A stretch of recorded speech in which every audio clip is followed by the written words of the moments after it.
Mais nous voilà repartis pour notre podcast préféré. Et c'est le podcast numéro 13. Et c'est le numéro 13, dites-nous. Mais alors pour certains ça porte bonheur, pour d'autres ça porte malheur. Et pour nous c'est numéro 13. Bah nous on est contents. On est contents, ça continue. Voilà. De semaine en semaine, on attaque donc la 13e semaine. On a encore gagné des auditeurs et des auditrices. Et oui, on est très contents. Même mon Bravo. chien écoute. Là je me dis que on a remporté une victoire. Ça la pèse. Parce que les terriers, c'est pas simple. On est content de vous retrouver pour un nouvel épisode, une nouvelle thématique. Oui, nouvelle thématique, on va parler du changement et de la systémie au changement. Oh là là là là là, le changement, qu'est-ce que c'est que le changement? On vous a déjà vu froncer les yeux là. Hier, Oh là là. on a perdu. Et qu'est-ce que c'est le Terminé. changement? Et en plus il parle de système, de systémie, oui, parce Qui que nous veulent aujourd'hui. notre approche à Elodie et à votre humble serviteur est aussi une vision systémicienne des choses, de vos relations, de la communication, de vos modèles de fonctionnement. Tout est système. Et on porte un regard de systémicien sur vos problèmes. Oui, alors défroncez vos petits sourcils, on rentre dans le sujet. Qu'est-ce que c'est qu'un système? Comment est-ce qu'on peut définir un système? Alors définis-le donc. Puisque nous, on part Eh du oui. principe, comme bon systémicien, que tout est système. Un système, c'est quoi? C'est un ensemble abstrait de fonctionnement d'éléments qui sont coordonnés et interdépendants, qui répondent à des lois ou à une théorie. Exemple, un système familial, un système de fonctionnement au travail. Vous avez par exemple les cellules familiales qui constituent un système avec son propre fonctionnement. Une ruche. Le père, la mère, les enfants. La ruche est un système. J'aurais du mal à faire un accompagnement thérapeutique auprès de mes ruches. Auprès de la reine. Il faudrait peut-être que je m'occupe plutôt de l'apiculteur. Mais bon, il y a du boulot. Mais voilà, c'est de considérer que tout est système. Si vous prenez par exemple l'environnement du travail, vous aurez une équipe avec des collaborateurs, un manager, c'est un système. Si vous prenez une direction dans votre environnement de travail, souvent, quand les gens viennent nous voir, c'est pour aborder leurs problématiques de vie qui, par définition et par habitude, s'intègrent elles-mêmes dans un système.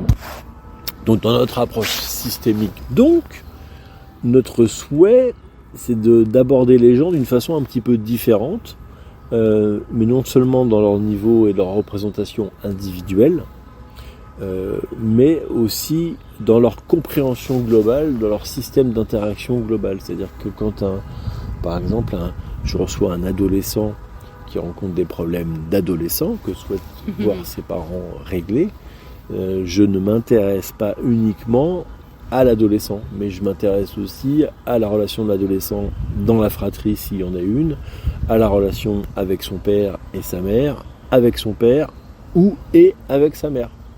On est sur une vision qui est dynamique, en mouvement et globale des interactions et pas uniquement tournée vers l'individu. C'est bien pour ça que dans notre approche, on s'intéresse plus au comment qu'au pourquoi. Comment vous faites quand vous faites ce que vous faites. Alors là, je vous ai perdu et peut-être que les sourcils se sont froncés de nouveau avec la ride du lion et tout va bien. Mais en fait, c'est ça, c'est de s'intéresser au comment, à la mise en mouvement du comment. Alors le changement, pour qu'il y ait changement, il se passe quoi? C'est comme si vous teniez dans vos mains, on va dire, deux plateaux. Il y a un premier plateau, ça c'est le système en fait, qui a envie de s'adapter, qui acquiert de nouvelles compétences en vue d'une adaptation. Ça, vous tenez votre plateau, par exemple, dans une de vos mains, dans la main gauche. Et on va dire, dans l'autre main que vous aurez choisie, imaginons votre main droite, vous avez en fait le système qui va consolider les acquis. Lui, il va ancrer les changements. Et pour que ce système soit équilibré, il va y en avoir une alternance entre les phases de ce système pour que ça puisse être régulé. Alors pourquoi on parle de cette alternance? C'est ce qui va être hyper important. Parce que si vous restez bloqué sur un plateau, du coup, il va y avoir un risque pour vous. Il va y avoir un épuisement, ça va être un système qui va être rigide, il va y avoir une difficulté d'adaptation. Par contre, si l'autre côté, en l'occurrence, se bloque, là c'est pareil, vous allez cristalliser le système. Pourquoi ? Parce que là, vous allez certainement aller chercher au fond de vous des anciennes solutions qui ont déjà fonctionné. Vous vous dites, ah c'est vrai, à l'époque je faisais ça, allez, je vais réessayer. Vous allez réessayer, mais à l'instant présent, c'est pas dit que ça fonctionne. Et donc, ça va cristalliser votre système. Le fait que ça bascule bien, en fait, et que ça puisse accéder d'un système à un autre, ça c'est l'homéostasie, c'est la mise en mouvement de ce système. Et justement, l'approche systémique qu'on utilise dans la préhension des fonctionnements des différents systèmes vient prendre en compte deux choses qui sont l'interaction entre les individus et la communication. En fait, on part du principe en systémique que tout est communication, tout est échange. Et à partir de ce moment-là, une fois que la personne est venue nous exposer sa problématique, nous on va la transposer et raisonner système. C'est-à-dire quelle est la difficulté qui se présente, où est-ce que le système est en train de se réadapter, ou est en train de subir un changement, et notre accompagnement d'un point de vue systémique est de voir par quels moyens on va pouvoir rétablir l'équilibre. En fait, on n'est pas alors là centré uniquement sur la personne, mais on va être centré sur la globalité, sur le système en lui-même. Et notre levier à nous va être d'essayer d'intervenir sur le mode de fonctionnement du système, voir où est-ce qu'il est fonctionnant ou dysfonctionnant, et voir comment on peut de ce fait participer nous-mêmes comme thérapeutes, avec l'aide de notre client, à intervenir sur son propre système. Afin de pouvoir le stabiliser. Et le stabiliser. On peut prendre des situations spécifiques où il y a un problème de communication dans un couple, et on retrouve beaucoup l'intervention systémique dans les thérapies de groupe et familiales, où il y a des difficultés communicationnelles qui peuvent s'installer, par exemple entre les parents et les enfants, un cumul de difficultés où on se rend compte qu'en fait, que le couple a mis en place toujours les mêmes solutions, toujours les mêmes postures qui ont produit toujours le même résultat. Et notre boulot à nous, ça va être de détecter ça et de proposer quelque chose de foncièrement différent, d'aller à l'opposé même du système, d'aller même jusqu'à provoquer de nouveaux dérèglements, de manière à amener le système et le contraindre à venir se réformer tout seul ou à venir se rééquilibrer. Ce qui nous confronte régulièrement quand on vient analyser un fonctionnement systémique à l'arrivée du changement, à la confrontation au changement, et donc à ce qu'on appelle nous les différents niveaux de changement. Alors c'est intéressant dans les différents niveaux de changement. Alors il n'y en a pas 15 000, il y en a 2, voire un 2 plus, voilà, en fonction à la lecture de certains regards, de certains professionnels qui ont vraiment plongé dans le monde du changement et du mouvement. Alors on va parler déjà du changement de type 1. Le changement de type 1, c'est quoi ? Ça va être, vous vous rappelez la pyramide de Diels, c'était dans les épisodes précédents. On va être à la hauteur du comportement. C'est quoi ? C'est des petites actions au quotidien qui passent d'un problème à une situation désirée. Donc, on va changer de petites choses, de petits mouvements, de petites réactions, une vision des choses. Mais ça ne va pas éliminer le problème en soi. Ça va juste en modifier la perception de celui-ci. C'est intéressant ça, c'est que dans la vision du changement de niveau 1, on est face à un système qui va opérer des ajustements. C'est pas des changements en profondeur, c'est des façons de faire du réglage à des situations que le système ne reçoit pas forcément, et on va se retrouver dans une configuration où il n'y a pas de changement profond, des ajustements ou une succession d'ajustements qui vont laisser croire qu'il y a du changement, mais en fait c'est pas le cas. On est vraiment sur un premier niveau d'évolution, situation simplement changeante dans laquelle le système va retrouver très rapidement son équilibre. Oui, c'est les premiers pas. Les premiers pas du changement. Là où, dans un autre degré, qu'on appelle les changements de niveau 2, on est véritablement sur une remise en cause du système complet. Qu'est-ce que tu pourrais nous dire en complément, chérie ?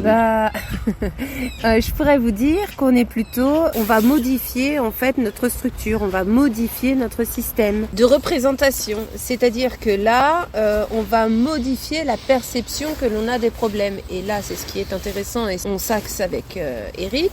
C'est-à-dire qu'on ne va pas regarder toujours le problème, de manière solution.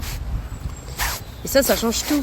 C'est ça l'enjeu, c'est de porter de demander à nos clients de faire 2 pas de côté. On va pas regarder la chose de la même façon qu'eux. On va provoquer le décalage. Eux vont voir ça comme étant une difficulté, un problème. Pour nous, c'est simplement un symptôme. Et on va regarder de manière différente l'orientation, le fonctionnement habituel, par exemple, de la famille, du couple, peu importe, pour y porter un regard de techniciens, de modes de fonctionnement habituels. Et puisqu'on est dans la communication, de regarder comment le système fonctionne et communique. On peut même se dire qu'il est tout à fait possible de passer d'un changement de type 1 à un changement de type 2. Ça, c'est tout à fait possible de faire ce passage parce qu'effectivement, on va passer de la capacité A à la représentation qu'on en a. C'est ça, de donner une orientation d'un système qui est pas super bien à quelque chose de plus mieux, de plus différent. Et donc, la démarche systémique peut être perçue par nos clients, et ça rejoint ce qu'on s'était dit en début de podcast sur le cadre, c'est qu'on est parfois un peu provoquant, un peu clivant. On va aller chercher le pas de côté, aller chercher un peu la vision différente, faire des propositions qui vont amener à un niveau de changement plus profond. Et ce changement de plus profond, ça peut être le changement, comme on dit, de plus.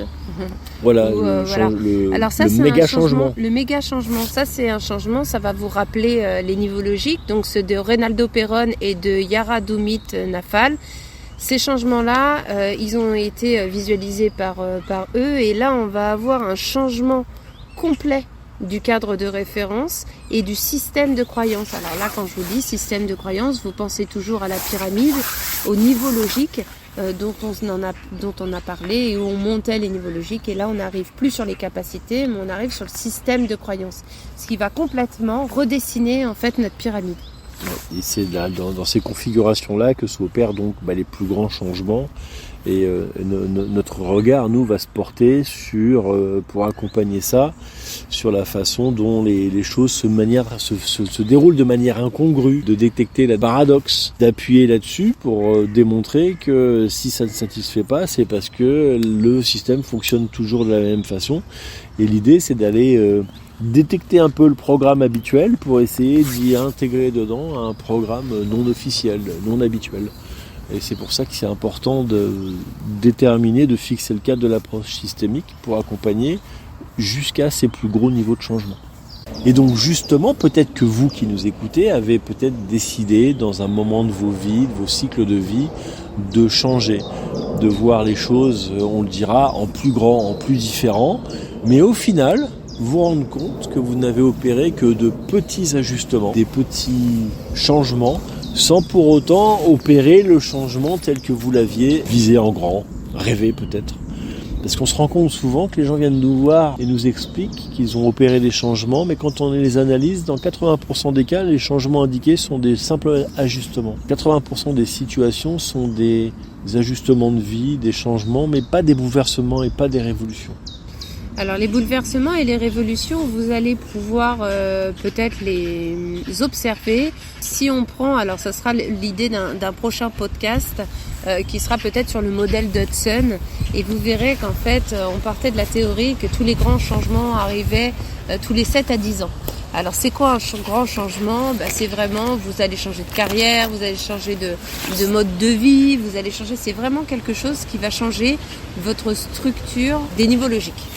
C'est un exemple type dans les situations de vie où vous avez une vie de famille, un emploi, monsieur, madame, les enfants, et puis on se dit tiens, on voudrait changer, l'un des deux va changer de travail, et puis finalement faire autre chose, et le système va se réajuster, et puis il y aura toujours ce même ressenti finalement de ne pas avoir changé, jusqu'au jour où l'un des deux va entamer par exemple une reconversion professionnelle, que toute la famille va déménager pour aller d'une région de France à une autre, que les enfants vont changer d'école, une réorientation peut-être aussi des enfants vers d'autres établissements, vers d'autres voies de formation, etc. Et on voit bien là la différence entre ce que peuvent être de petits ajustements, mais qui sont quand même des changements, il ne faut pas les minimiser, avec quelque chose de plus profond, de plus important, qui va mobiliser le changement d'environnement de vie, l'éloignement de la cellule familiale, des attaches habituelles. Vraiment, ce sera un changement de niveau 2. Et ça, c'est des grands changements. Alors, c'est pour ça que quand on vient nous voir généralement au cabinet, on nous dit je viens faire une thérapie, mais moi j'ai pas envie de changer de mari, ça me plaît bien, j'ai pas envie de changer de femme, j'ai pas envie de changer de métier, j'ai juste envie d'axer sur ce dont je viens vous voir. Alors c'est vrai, c'est pas quelque chose qui se maîtrise. Alors si vous n'avez pas envie de changer de métier, de conjoint, de pays, de planète, ça on l'a déjà dit, c'est quelque chose qui vous appartient, vous n'êtes pas obligé de changer tout ça pour que vous vous sentir mieux ou plus aligné. mais on a déjà vu des changements qui s'opéraient où on est parti d'un petit changement de comportement, un petit pas, et ça a fini par une grande envolée. Voilà, c'est la politique des petits pas, et ça rejoint notre thématique précédente sur l'écologie. C'est-à-dire que les personnes veulent changer, mais souvent ne sont pas en capacité pleine et entière de pouvoir changer, pour des raisons variées, et qui sont de très bonnes raisons puisque ce sont les leurs. Mais là où ils aspirent à des bouleversements, on va nous les accompagner plutôt sur des politiques de réajustement, de petits pas, pour que peut-être plus tard, mais ça dépendra de leur volonté, de leur capacité, à accompagner un bouleversement et un changement qui sera plus grand. Et c'est pour ça, dans les modèles souvent thérapeutiques, il y a des espacements qui vont se faire, des coupures, où les personnes vont vous voir pour un problème 1, 2 ou 3. Il y aura 6 mois d'absence pour revenir après, pour régler un problème 4 qui sera plus important. Et d'ailleurs, on voulait vous demander à vous nous écouter et qu'écouter le changement, est-ce que vous avez pu ou est-ce que vous observez dans votre vie des changements? Est-ce que vous avez eu besoin d'avoir de grands bouleversements? Est-ce que vous avez juste ajusté à des petits pas? Est-ce que vous avez procédé à une mise en mouvement? Ou peut-être pas, peut-être que votre équilibre, on parle de l'homéostasie, est complète, pleine et complète, ou peut-être que vous êtes bloqué dans un système et vous avez cristallisé soit un, et vous êtes en perte d'énergie, ou soit vous avez cristallisé l'autre et à ce moment-là, vous êtes usé. Donc c'est important aussi de pouvoir s'observer, de se dire moi aujourd'hui à quoi j'aspire, ce dont j'ai besoin, quelle est ma situation idéale, quels sont les petits pas que j'ai fait jusqu'ici, quels sont les grands changements auxquels j'ai procédé, et puis si j'ai pas, est-ce que je suis bien, est-ce que je suis équilibrée, ou est-ce que j'ai cristallisé un des deux systèmes chez moi qui fait qu'aujourd'hui l'homéostasie ne peut pas se mettre en place. Il ne peut pas se mettre en place. L'équilibre est difficile. Et notez que le changement peut prendre plusieurs aspects. Ça peut être un déménagement, un changement d'orientation professionnelle, l'arrivée d'un enfant, la maladie, le changement d'une manière générale ou des changements plus spécifiques, c'est-à-dire un changement d'activité ludique par exemple, d'environnement social, vouloir faire de l'associatif là où on ne faisait pas d'habitude. Enfin, tout est possible, tout est changement en fait, puisque tout s'inscrit dans des modes d'interaction et de communication. Mais chaque système a ses propres capacités d'accueillir facilement ou pas le changement, et à plus forte raison, peut-être plus facilement un changement de niveau 1 et beaucoup plus difficilement un changement plus profond de niveau 2. Donc là, vous l'aurez compris, on parle de changement, mais on parle de mouvement. D'ailleurs, c'est pour ça qu'on a sac à dos. Sac à dos, on est continuellement en mouvement. On marche, on aborde les forêts en parlant. C'est pour ça que vous entendez les bruits autour de nous. Tout à l'heure, il y avait des pies qui se chamaillaient. Elles étaient là. Les enfants, etc. C'est hyper, voilà, c'est la vie, c'est le mouvement. Comme la nature, il y a aussi ce mouvement au fil des saisons qui se fait. Et nous, c'est pareil. Il y a aussi ce mouvement-là qui se crée en nous. Donc c'est ok, c'est continu et c'est un perpétuel. On parle pas de recommencement, on parle de se réinventer, se redessiner. On va parler de quoi là? C'est ça, on parle pas de. Tout est mouvement en fait. Ouais. Même la sensation de pas être bien, d'être triste, d'être fatigué, de ruminer, c'est la vie. C'est un mouvement qui est un petit peu plus ralenti que d'habitude, mais ça reste de la vie. Le changement, c'est du mouvement et c'est de la continuité ou de l'interruption, mais ça reste aussi du changement. Et il y a du changement dans le changement, comme il peut aussi y avoir du non-changement dans le changement. Tout est possible, tout est question de perception en fait. Là où les personnes diront mais moi j'ai jamais rien changé, et quand on leur demande mais vous êtes sûr que vous n'avez rien changé, quand on refait l'historique de la vie, des étapes de la vie, ah bah si, j'ai arrêté de fumer, c'était facile finalement, j'ai déménagé 6 fois et voilà. Et quand on se rend compte un peu et qu'on prend le temps de s'analyser, d'analyser et de poser les bonnes questions aux personnes, on se rend compte à quel point tout le monde a vécu le changement. Et là, on parle du changement sur toi, qui est en train de nous écouter, mais tu dois bien te dire que dans ce système dont on parle, parce qu'on t'a parlé de système, on t'a parlé des éléments qui étaient coordonnés, qui réagissaient à de mêmes règles ou de mêmes lois, il faut te dire aussi que si tu changes dans ton système, il est fort probable que ton système change avec toi. Alors peut-être que tu vas rencontrer des heurts. Peut-être que tu vas rencontrer de la résistance de ton entourage.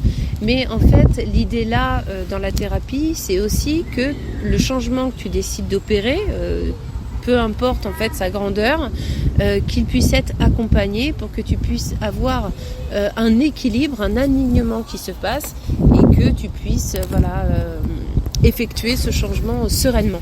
On va conclure ce podcast. On a fait le tour du changement. Oui. Avant, je fais un petit clin d'œil personnel, j'ai le droit, Madame Elodie. Oui. Oui, je fais souhaiter un bon anniversaire à ma maman. C'est le 30 mai, son anniversaire, et il y a 2 mots magiques dans la langue française que j'adore par-dessus tout. C'est apéro et maman. Voilà, donc je vous souhaite un bon anniversaire, Catherine. Gros bisous. On vous remercie, on vous dit à bientôt pour un prochain podcast qui sera l'épisode numéro 14. Restez dans l'instant présent, continuez à nous envoyer les mails, les questions, vos suggestions, vos interrogations, vos moments où vous souhaitez passer sur Paris et nous rejoindre, parce qu'on a aussi des personnes qui restent à côté de nous muets. mais ils sont là, ils écoutent. sont avec nous. Ils écoutent. Et c'est toujours un vrai plaisir. Donc merci à tous et prenez soin de vous. Gros bisous. Bye. Je t'aime maman. Au revoir.